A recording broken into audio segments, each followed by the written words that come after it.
ପାଇଁ ସୁନ୍ଦର ଏକ ଭାଷଣ ପ୍ରସ୍ତୁତ କରିଛି। ଆଶା କରୁଛି ଏହି ଭାଷଣଟି ତୁମମାନଙ୍କୁ ନିଶ୍ଚୟ ଭଲ ଲାଗିବ ଏବଂ ତୁମେମାନେ ଯଦି ଏହି ଭାଷଣଟିକୁ ମନେ ରଖି ଗୁରୁ ଦିବସ ଉପଲକ୍ଷେ ପରିବେଷଣ କଲେ ନିଶ୍ଚୟ ପ୍ରଥମ ସ୍ଥାନ ଅଧିକୃତ କରିବ ବୋଲି ମୋର ବିଶ୍ୱାସ ରହିଛି। ତେବେ ଚାଲ ଆମ ଚାଟଶାଳୀ।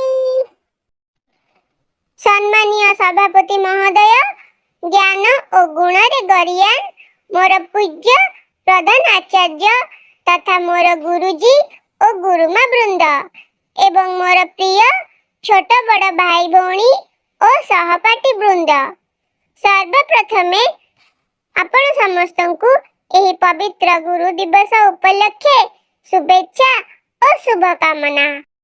ଗୁରୁ ଶବ୍ଦର ଅର୍ଥ ହିଁ ଅତ୍ୟନ୍ତ ବ୍ୟାପକ।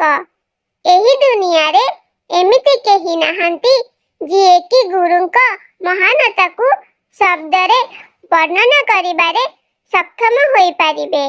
ମାତ୍ର ଗୁରୁ ଦିବସର ଏହିପରି ଏକ ଅମୃତମୟ ବେଳାରେ ମୋତେ ଗୁରୁଙ୍କ କିଛି ମହିମା ବର୍ଣ୍ଣନା କରିବା ପାଇଁ ସୁଯୋଗ ମିଳିଥିବାରୁ ମୁଁ ନିଜକୁ ଧନ୍ୟ ମନେ କରୁଛି। ସାଧାରଣତଃ ଆମ ମାତା ପିତା ହେଉଛନ୍ତି ଆମର ପ୍ରଥମ ଗୁରୁ, କିନ୍ତୁ ପିତାମାତାଙ୍କ ପରେ ଆମ ଜୀବନରେ ଆସିଥାନ୍ତି ଶିକ୍ଷକ ବା ଗୁରୁ, ଯିଏ ଆମ ଜୀବନରୁ ଅଜ୍ଞାନ ରୂପକ ଅନ୍ଧକାରକୁ ଦୂରୀଭୂତ କରି ଜ୍ଞାନ ରୂପକ ଆଲୋକରେ ଭରି ଦେଇଥାନ୍ତି। ସେଥିପାଇଁ ତାଙ୍କୁ ଗୁରୁ ବୋଲି କହିଥାଉ। କାରଣ ଗୁ ଶବ୍ଦର ଅର୍ଥ ଅନ୍ଧକାର ଓ ରୁ ଶବ୍ଦର ଅର୍ଥ ଆଲୋକ। ଆମ ଶାସ୍ତ୍ର ଓ ପରମ୍ପରାରେ ଗୁରୁଙ୍କୁ ସର୍ବୋଚ୍ଚ ଆସନରେ ବିରାଜମାନ କରାଯାଇଅଛି। ଯୋଗୀରାଜ ଭଗବାନ ଶ୍ରୀକୃଷ୍ଣ ବିଶ୍ୱଗୁରୁ ଅଟନ୍ତି ଏବଂ ତ୍ରିଲୋକଙ୍କୁ ଜ୍ଞାନ ପ୍ରଦାନ କରିଥାନ୍ତି। ମାତ୍ର ସଂସାରକୁ ଆସିଥିବାରୁ ତାଙ୍କୁ ମଧ୍ୟ ଜ୍ଞାନ ପ୍ରାପ୍ତି ପାଇଁ ସାନ୍ଦୀପନୀ ଋଷିଙ୍କୁ ଗୁରୁ ରୂପେ ଗ୍ରହଣ କରି ଗୁରୁ ଭକ୍ତିର ପରୀକ୍ଷା ମଧ୍ୟ ଦେବାକୁ ପଡ଼ିଥିଲା।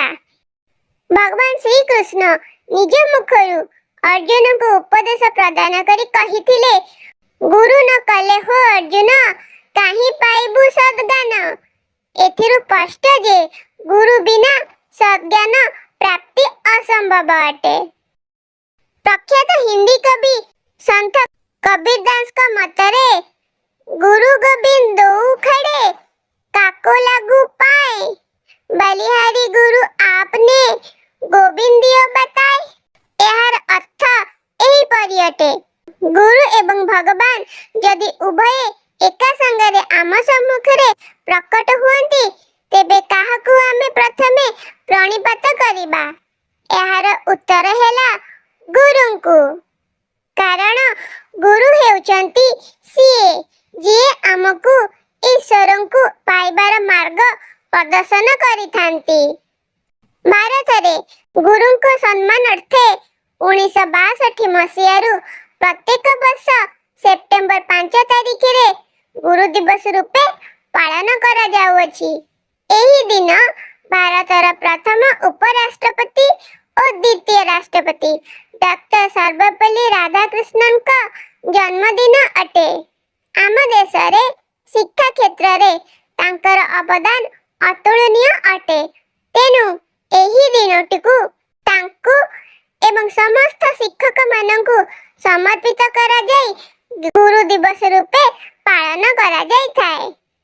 କେବଳ ଏହି ଦିନଟିରେ ଗୁରୁଙ୍କୁ ସମ୍ମାନ ଦେଇ ଧୁମଧାମ ପାଳନ କରିଦେଲେ ଗୁରୁଙ୍କ ପ୍ରତି ଆମର ନିଷ୍ଠା ଓ କର୍ତ୍ତବ୍ୟ ପୂର୍ଣ୍ଣ ହୋଇଯିବ ନାହିଁ।